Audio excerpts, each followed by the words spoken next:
नमस्कार दोस्तों, आज हम जो है विज्ञान के साथ अर्थव्यवस्था यानी कि पॉलिटी, ठीक है, इसको भी शुरू करने का प्रयास करेंगे क्योंकि पॉलिटी एक ऐसा विषय है जिससे कोई भी परीक्षा अछूती नहीं रह सकती। ऐसा चाहे अगर जीएस का नाम दिया है तो उसमें वहाँ पे आपको 4 से 5 प्रश्न तो पॉलिटी के मिलेंगे और जिसमें पर्टिकुलर अगर पॉलिटी का जिक्र कर दिया तो वहाँ पे आपको 10 से 15 प्रश्न मिलने की बहुत ही प्रबल संभावना रहती है। तो इसीलिए यहाँ से नंबर गेनिंग सब्जेक्ट है ये, ठीक है। तो यहाँ से इसको आपको पढ़ना ही पढ़ना रहता है, ठीक है। तो पॉलिटी को हम शुरुआती देखेंगे। हम जो है भारत का संवैधानिक विकास, टॉपिक का नाम रहेगा भारत का संवैधानिक विकास। और इसमें हम दो तरह से इसको हैंडल कर रहे हैं, विकास को देख रहे हैं। एक देख रहे हैं कि ईस्ट इंडिया कंपनी के शासन हेतु जो है ब्रिटिश संसदीय अधिनियम क्या रहे थे, दूसरा ब्रिटिश ताज के अधीन पारित जो अधिनियम थे वो क्या रहे थे, ठीक है। तो हम भारतीय संवैधानिक विकास को आज हम करेंगे, प्रश्न इससे संबंधित जो है। और यहाँ के प्रश्न क्या है, रिपीटेड प्रश्न आते हैं, ठीक है। तो इसीलिए इसको जो है पढ़ना आपका बहुत ज़रूरी है। और जनरली प्रश्न रहेंगे जिनको बस अगर नोट करते जाओगे तो आप हल कर ले आओगे, ठीक है। तो हम प्रश्नों के साथ उसका एक्सप्लेन भी करने का प्रयास करेंगे जो उसमें इंपॉर्टेंट टॉपिक रहेंगे, जो कि रिपीटेड रहेंगे, ठीक है। तो आप लोग इसको भी कंटिन्यू देखते रहिए और पॉलिटी को भी जो है अब हम कंटिन्यू करने जा रहे हैं। उसके साथ अभी आज हम करेंट के भी वीडियोज़ अब आपको उपलब्ध कराएंगे, ठीक है। तो चलिए पहला प्रश्न जो देखते हैं, हम कह रहा है हमसे, और सबसे हिटेड प्रश्न कह रहा है, ये कई जगह आपको मिलता है, रिपीटेड है, ठीक है। कि कह रहा है कि किस अधिनियम में कलकत्ता में सर्वोच्च न्यायालय की स्थापना प्रावधान किस एक्ट के तहत किया गया था, ठीक है। तो ये रिपीटेड प्रश्न है, रेगुलेटर एक्ट 1973, ठीक है। और इसकी स्थापना जो की थी 74 में की गई थी, ठीक है। और इसका इम्पोर्टेंट एक फैक्ट और भी है, और वो फैक्ट है कि भाई इसके जो पहले मुख्य न्यायाधीश से बहुत पूछा जाता है, तो उनका नाम था एलिजा एम्पे, ठीक है। नाम इसको ध्यान रख लेना, एलिजा एम्पे, एलिजा एम्पे, एम्पे कहा। चलिए, ठीक है। तो हम इसके एक्सप्लेन ज़रूर करेंगे कि एक्सप्लेनेशन से आपको और प्रश्न भी क्लियर होते जाएंगे, ठीक है। चलिए, दूसरा प्रश्न है कि सर्वोच्च न्यायालय की स्थापना के संबंध में है।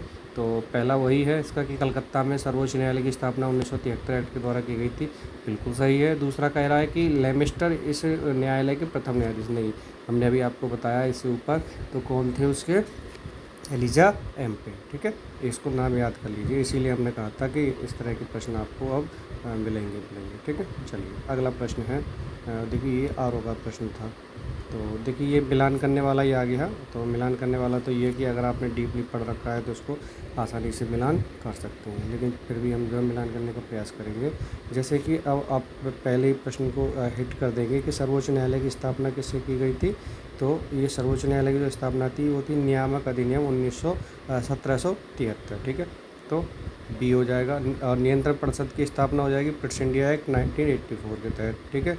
अगला क्या था कि इंग्लिश मिशनरियों को भारत में कार्य मुक्त करने की अनुमति, तो ये चार्टर एक्ट 1873 था। और गवर्नर जनरल की नियुक्ति जो थी ये भी 1883 था, ठीक, 33 था, ठीक। चलिए, प्रश्न अगला देखते हैं। और अगला प्रश्न है कि किससे या किनसे भारत में अंग्रेजी शिक्षा की नींव पड़ी थी, ठीक है। तो इसमें पहला ऑप्शन है 1873 का चार्टर एक्ट, बिल्कुल सही है। 18 चार्टर एक्ट जो था ये कौन लेके आया था, ये जो ईस्ट इंडिया कंपनी जो रही थी ये सारे एक्ट लेके आ रही थी, ठीक है। और 1835 में वो लेके आया था। General committee of public instruction 1873 सही था। और आंग्ल विवाद भी इसी से संबंधित था, ठीक है।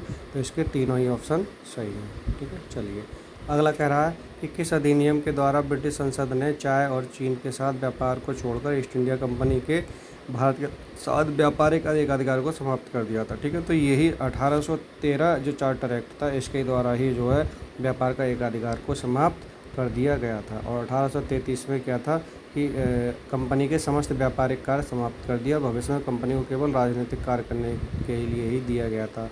ये 1833 में हुआ था। चलिए, अगला प्रश्न है, ब्रिटिश संसद के किस अधिनियम ने भारत में व्यापार पर ईस्ट इंडिया कंपनी के एकाधिकार को समाप्त कर दिया था। तो यही फिर से रिपीट प्रश्न हो गया, 1813 में जो है व्यापार जो था उस पर एकाधिकार को समाप्त कर दिया था। अगला चार्टर एक्ट 1813 से संबंधित है, ठीक है। इससे संबंधित प्रश्न ज़्यादा आए हैं इसीलिए इसको आप नोट भी कर लेना, 1813 एक्ट को, ठीक है।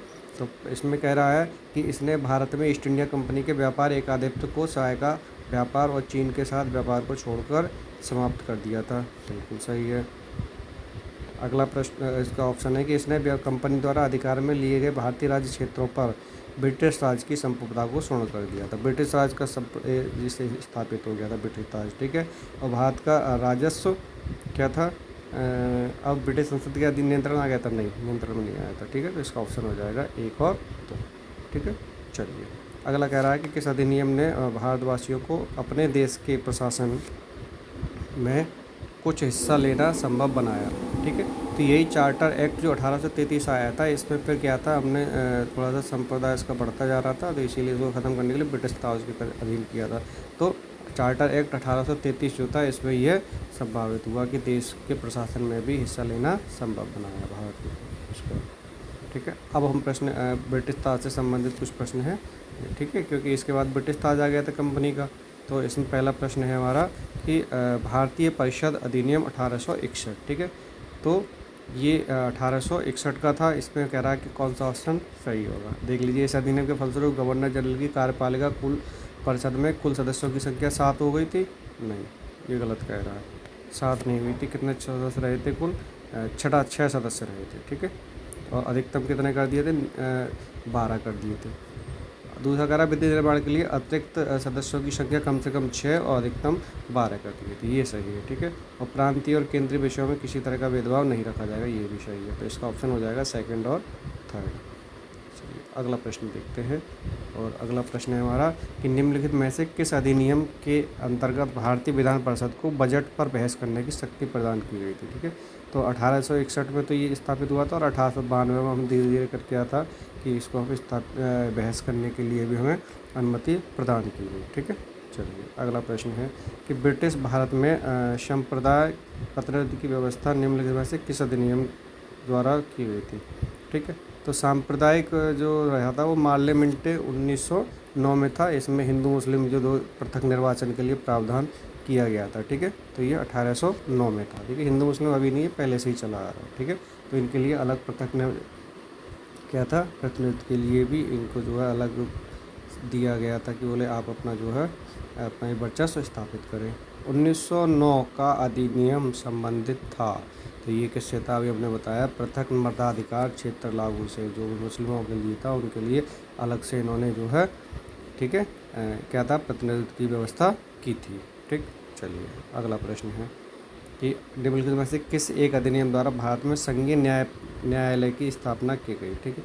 अब संघीय न्यायालय जो रहा था, ये हमने बताया एक कब स्थापित हुआ था, ये हुआ था 1937 में, ठीक, 1937 में स्थापित हुआ था ये, ठीक।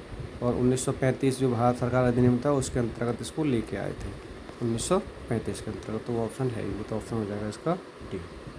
अगला, भारत का संघीय न्यायालय किस बार से स्थापित हुआ, तो कि स्थापित हुआ और आया कब, ये अंतर पड़ जाता है। तो ये 37 में स्थापित किया गया था, ध्यान रखना इसको, ठीक है। और आया किसके अंतर्गत था, भारत शासन अधिनियम, भारत शासन अधिनियम कौन सा था, 1935, ठीक है, उसके अंतर्गत इसको लाए थे।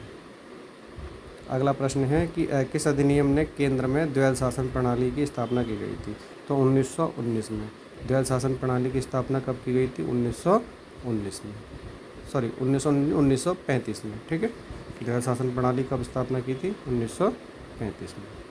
चलिए अगला प्रश्न है, और प्रश्न हमारा स्टेटमेंट बेस्ड प्रश्न है। प्रश्न कह रहा है कि 1919 के भारत शासन अधिनियम की निम्नलिखित में से प्रमुख विशेषताएं क्या थी, ठीक है। जैसे पहला कह रहा प्रांतों की कार्यकारिणी सरकार में द्वैध शासन की व्यवस्था, बिल्कुल सही है, द्वैध शासन की व्यवस्था थी।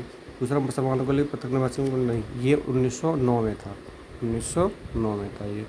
दूसरा, केंद्र द्वारा प्रांतियों की विधायी शक्तियों का हस्तांतरण, ये सही है, इसका ऑप्शन हो जाएगा 1 और 3। अगला, भारतीय इतिहास के संबंध में द्वैध शासन सिद्धांत किसे निर्दिष्ट करता है, ठीक है।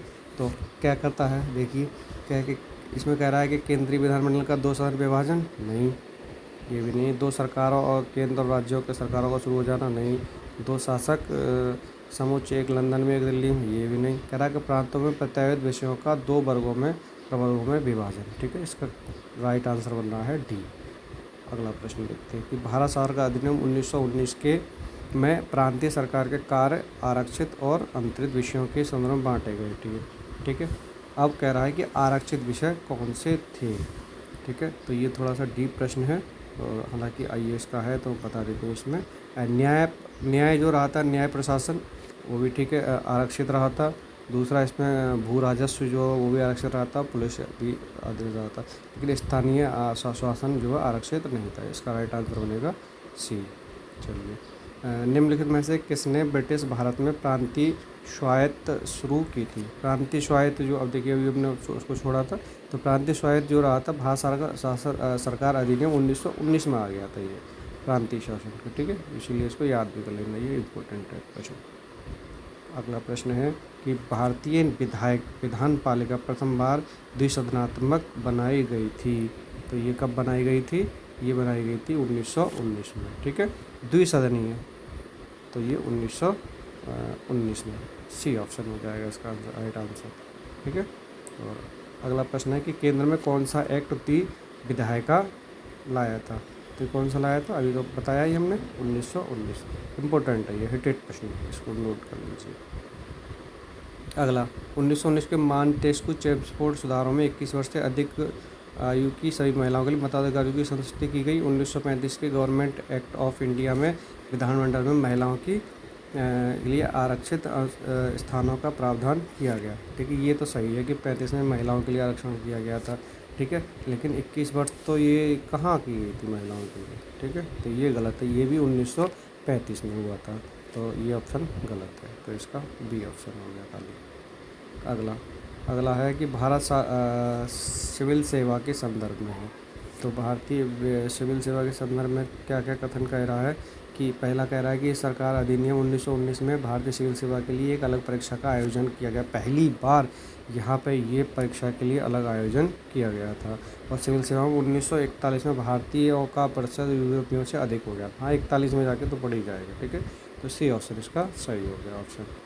अगला, केंद्रीय विधानसभा निम्नलिखित में से निर्वाचित अधिनियम के तहत प्राप्त हुआ, ठीक है, तो ये 1926 है, 1937 है, 1945 है, तो 1926 और 1945, ठीक है, 37 में नहीं था, 1926 और 1945, तो ऑप्शन हो जाएगा इसमें ए सी। अगला, भारतीय शासन अधिनियम 1919 में 19 के अंतर्गत भारतीय विधायिका का अंतिम निर्वाचन किस वर्ष में आयोजित किया गया था? तो 1945 अंतिम था, उसके बाद से फिर हमारी जो है सरकार गठित की गई थी, ठीक है, उसके बाद ये नहीं हुआ था, ठीक है। अगला प्रश्न है कि राष्ट्रपति की अध्यादेश निर्गत करने की शक्ति, तो ये कहाँ से ली गई थी? बहुत सारा संविधान जो हमारा लिया गया था वो 1935 से लिया गया था, ठीक है, तो ये बी ऑप्शन हो जाएगा इसका। अगला है कि किस अधिनियम द्वारा संवैधानिक निरंकुशता का सिद्धांत प्रस्तुत किया गया था, ठीक है, या प्रवर्तित किया गया था? तो ये था 1935, ठीक। चलिए, अगला प्रश्न देखते हैं कि संविधान के केंद्र और राज्यों के बीच किया गया शक्तियों का विभाजन, शक्तियों का जब विभाजन किया गया था, ये किया गया था हमारा 1935 के द्वारा ही, ठीक है, तो बहुत सारी चीज़ें 1935 से हमारी ली गई थी। 1935 की मुख्य विशेषता नहीं थी। अब देखिए, इसमें अब ढूंढना ये मुश्किल हो जाता है कि कौन सी नहीं थी, तो इसमें देखेंगे कि अखिल भारतीय संघ का प्रावधान था, बिल्कुल सही था। अवशिष्ट विषय प्रांतीय विधायकों को आवंटित किए गए थे, नहीं, ये गलत कह रहा है। और प्रांतीय स्वायत्तता के सूत्रपात का संकेत था, और प्रांतीय स्तर पर द्वैध शासन प्रणाली को समाप्त कर केंद्र में लागू करना था, ठीक है, तो इसका राइट आंसर बन रहा है बी, ठीक। चलिए, अगला प्रश्न है कि एक संघीय व्यवस्था और केंद्र में द्वैध शासन भारत में लागू किया गया था, तो ये किसके किया गया था? 1935 के द्वारा, ठीक है। अगला प्रश्न, अखिल भारतीय महासंघ स्थापित करने का 1935, ये ऑप्शन हो गया। अगला प्रश्न है कि निम्नलिखित में से किस एक अधिनियम के ने भारत में संघीय शासन व्यवस्था स्थापित की थी? तो ये देखिए इम्पोर्टेंट है, ये संघीय शासन जो पूछा जाता है, अक्सर पूछा जाता है, ये इम्पोर्टेंट प्रश्न है, ठीक है, 1935। देखिए फिर से जो है कह रहा है कि आवश्यक शक्तियाँ दी गई थी, तो आवश्यक शक्तियाँ किसे दे दी गई थी? ये गवर्नर जनरल को दी गई थी, ठीक है, ऑप्शन सी। 1935 अधिनियम बहुत ज़रूरी है पढ़ना, ठीक है, इससे बहुत प्रश्न आते हैं। संघीय प्रणाली, तो ये किसको दी गई थी? अखिल भारतीय संघ को। भारत संघ जो था, ठीक है, भारत संघ को प्रणाली प्रस्तावित थी, ठीक। अगला कि निम्नलिखित में से भारत शासन अधिनियम 1935 स्वीकार किया हुआ महत्वपूर्ण और स्थायी अवयव नहीं था, अब इसको पूछा कौन सा नहीं था, तो इसमें कौन सा नहीं था, देश के लिए लिखित संविधान। उस समय ऐसी कोई भी चर्चा नहीं थी। ठीक है, ये ऑप्शन ही इसका हो गया गलत। बाकी ये सब सही है कि निर्वाचन और जवाबदेही प्रतिनिधित्व एक संघ की योजना वित्तीय विधानमंडल सरकारी सदस्यों का संभाज्य था। ठीक है, अगला 1935 का government of act India act क्यों महत्वपूर्ण था? क्योंकि इसमें क्या था कि भारतीय संविधान का मूल स्रोत है। बताया नहीं हमने शुरुआत में ही कि यहाँ से ही अधिकतर संविधान के स्रोत जो है, संविधान के जो एक्ट वगैरह थे वो यहीं से लिए गए थे। अगला कह रहा है कि किस अधिनियम के तहत बर्मा भारत से अलग हुआ था? तो बर्मा भारत से जो अलग हुआ था वो 1935 के एक्ट के द्वारा ही हुआ था। ठीक है, तो चलिए, तो ये संविधान का एक संवैधानिक विकास हमने शुरुआत में आपको बताया था। अब हम इसका दूसरा पार्ट देखेंगे कि संविधान किस तरह से हमारा बना, कौन कौन सा संविधान सभा थी, क्या निर्माण प्रक्रिया थी। ठीक है, तो उसको लेके आएंगे और हम पॉलिटी अब शुरू करने जा रहे हैं। इसी तरह से हमारी पॉलिटी की वीडियो, एक पॉलिटी की और एक विज्ञान की डेली आएगी। तो आप कंटिन्यू इसको देखते रहिए और बाद के लिए नहीं छोड़ना। अगर बाद के लिए छोड़ेंगे तो ये वर्डन बढ़ता जाएगा। ठीक है, धन्यवाद।